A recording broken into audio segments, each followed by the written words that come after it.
नमस्कार दोस्तों, हमारे मंच पर आप सभी का स्वागत है।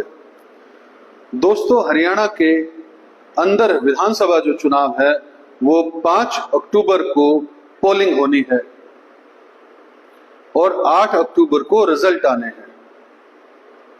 आज 4 तारीख है, कल 5 तारीख से जो है वो नॉमिनेशन की प्रक्रिया जो है इलेक्शन कमीशन शुरू कर देगा। हरियाणा के अंदर कोई भी कैंडिडेट जो है वो कल 5 तारीख से जो है वो नॉमिनेशन भर चुकेगा। लेकिन किसी भी पार्टी के द्वारा अब तक अपनी पहली लिस्ट जो है वो पब्लिक नहीं की गई है। भारतीय जनता पार्टी की अगर हम बात करें, भारतीय जनता पार्टी अकेली ऐसी पार्टी है जिसका ट्रैक रिकॉर्ड ऐसा है कि जो जैसे ही इलेक्शंस डिक्लेयर होते हैं तो तुरंत जो है अपने कैंडिडेट्स की जो लिस्ट है वो विद इन ए वीक जो है वो रिलीज कर देती है। लेकिन अब की बार हरियाणा के अंदर मामला ऐसा नहीं है। और वो क्यों नहीं है? जो प्रदेश की समिति है, जिन्होंने टिकटें जो है फाइनलाइज करनी थी, जिन्होंने एक लिस्ट जो है पैनल तैयार करना था, उनकी मीटिंग हो चुकी, केंद्रीय चुनाव समिति की मीटिंग हो चुकी भाजपा की। उसके बावजूद पीएम उस मीटिंग में शामिल हो चुके और मीडिया के अंदर ऐसा बताया गया कि लगभग 50 नाम जो है वो फाइनल है, लेकिन फिर भी जो है वो टिकट डिक्लेयर नहीं हुई। और पिछले लगभग एक हफ्ते से, क्योंकि 26 तारीख को केंद्रीय चुनाव समिति की बैठक हुई थी भाजपा की और ये था कि आज देर रात तक जो है वो टिकटें डिक्लेयर हो जाएंगी भाजपा की।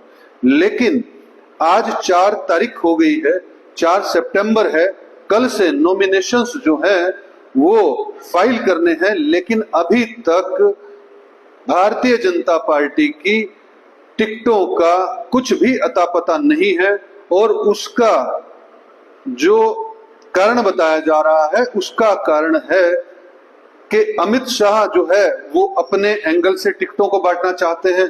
मनोहर लाल खट्टर जो है वो अपने ढंग से टिकटें बंटवाना चाहते हैं। कहने का भाव ये है कि भाजपा के अंदर भी जो अब जो है कांग्रेस की तरह जो है वो प्रेशर पॉलिटिक्स खेली जा रही है। कांग्रेस की तरह ही अब इसके अंदर गुटबाजी दिखनी शुरू हो गई है। भाजपा के अंदर नाम तय कर पाना बहुत ही मुश्किल है। इसी तरह से कांग्रेस के अंदर भी ऐसा ही है। लेकिन अगर हम बात करें सिर्फ भारतीय जनता पार्टी की, भारतीय जनता पार्टी की बार बार एक लिस्ट जो है, फेक लिस्ट जो है वो सामने आ रही है और उसको फिर भाजपा के द्वारा जो है फेक करार दे दिया जाता है। आज भी ऐसी कयास लगाए जा रहे हैं कि आज जो है वो फिर से 55 नाम जो है वो फाइनल हो गए हैं और किसी वक्त भी जो है वो 55 लोगों की जो है वो लिस्ट आ सकती है, 55 विधानसभा के हलकों की लिस्ट आ सकती है। और भाजपा ने जो है वो 55 सीटों पर जो है कैंडिडेट्स तय कर लिए हैं, क्योंकि प्रधानमंत्री नरेंद्र मोदी ने पिछली बार जो लिस्ट तैयार की गई थी उसके अंदर कैंडिडेट्स कम थे, इस पर आपत्ति जताई थी और बड़े चेहरों को दरकिनार कर दिया गया था। पहले सुनने में ये आया था कि भारतीय जनता पार्टी जो है अपने सभी सांसदों को जो है चुनाव लड़वाएगी ताकि जीत तो कम से कम पक्की हो।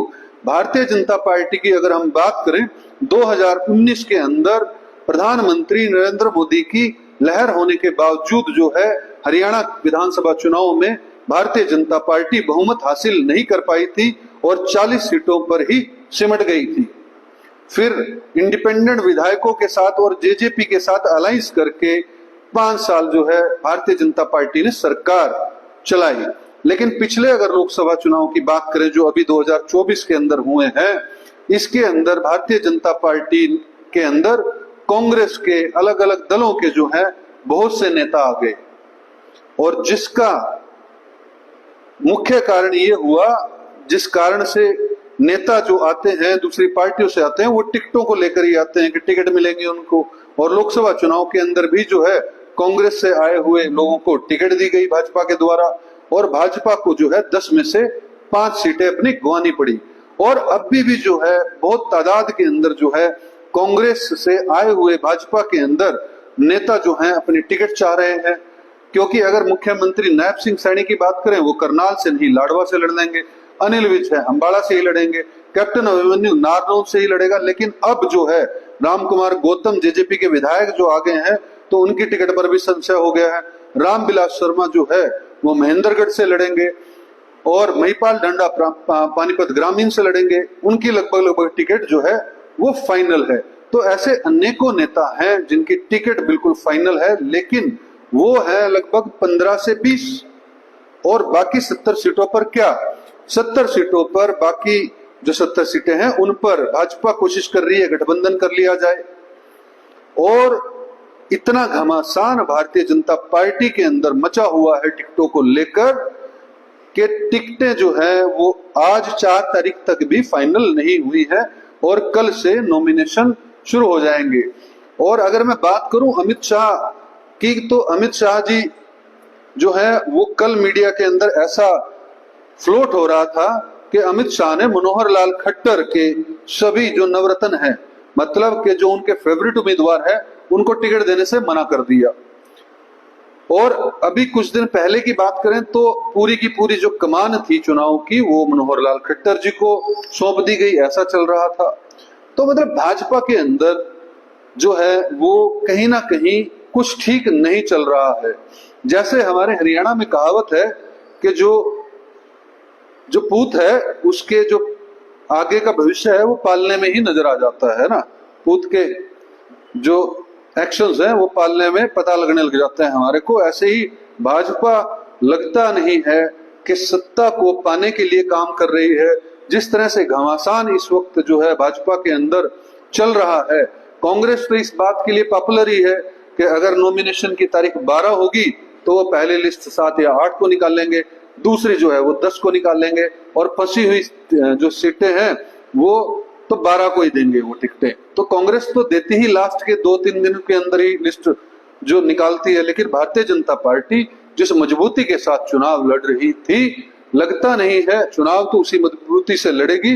लेकिन जिस ढंग से वो पहले से ही टिकटों को अनाउंस कर देते थे, वो अब की बार जो है उनके लिए मुश्किल बनी हुई है, क्योंकि एक सीट से मजबूत दावेदार जो हैं टिकट के जीतने के नहीं है या नहीं, ये तो अलग बात होगी कि वो जीतने लायक भी है या नहीं नेता, लेकिन जो है मजबूत जो दावेदार हैं टिकट मांग रहे हैं वो बहुत लोग हैं, और जिसके कारण से मनोहर लाल खट्टर जो है अपनी चलाना चाहते हैं।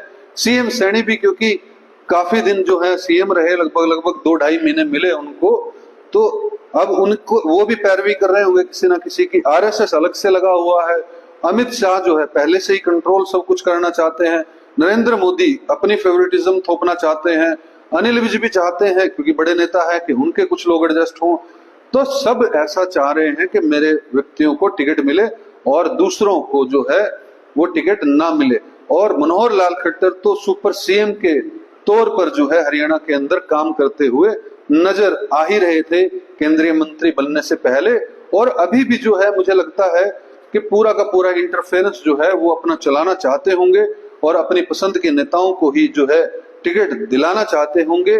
और अमित शाह और केंद्रीय नेतृत्व जो है वो, क्योंकि किसी भी लीडर को, भाजपा का तो ये खासियत है कि किसी भी लीडर को इतना मजबूत नहीं होने देना चाहती कि वो केंद्रीय नेतृत्व को ही चैलेंज कर दे।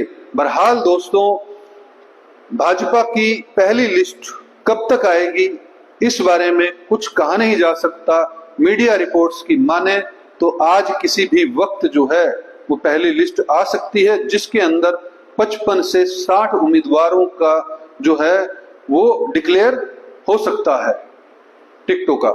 लेकिन ये अभी तक संशय ही बना हुआ है, अभी तक ये पक्का नहीं है कि आज जो है वो पहली लिस्ट आ जाएगी भाजपा की। कांग्रेस का भी अता पता नहीं है, लेकिन भाजपा की पहली लिस्ट जो है आज भी आ पाना लगभग असंभव सा लग रहा है। कल भी ये मीडिया के अंदर चल रहा था, सूत्रों के हवाले से खबर थी कि इतने नाम फाइनल हो गए हैं और टिकट जो है वो डिक्लेयर हो जाएगी। और भाजपा के जो नेता हैं वो आंखें टिकाकर इंतजार कर रहे हैं कि उनका नंबर कब आएगा या किसको टिकट मिलेगी। और देखने की बात यह होगी कि अब की बार मनोहर लाल जो है अपनी रिजिडिटी के लिए, मनोहर लाल अपने जो हटपन के लिए जो है वो प्रसिद्ध है, तो वो अपने कितने लोगों को, समर्थकों को टिकट दिलवा पाते हैं, या फिर केंद्रीय नेतृत्व टिकटों को अपने हाथ में लेकर अपनी मनमर्जी से टिकटें देगा। लगभग काफी टिकटें, जैसे आदमपुर की भव्य बिश्नोई की टिकट फाइनल है, तो शाम से श्रुति चौधरी की टिकट लगभग बीजेपी के अंदर फाइनल है, उन्हीं को मिलनी तय है।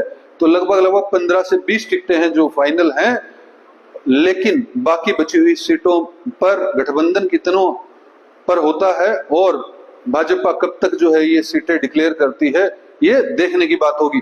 दोस्तों, इस वीडियो के अंदर तो इतना ही। वीडियो को लाइक और शेयर जरूर कीजिएगा और हमारे इस डिजिटल मीडिया चैनल को सब्सक्राइब कीजिएगा।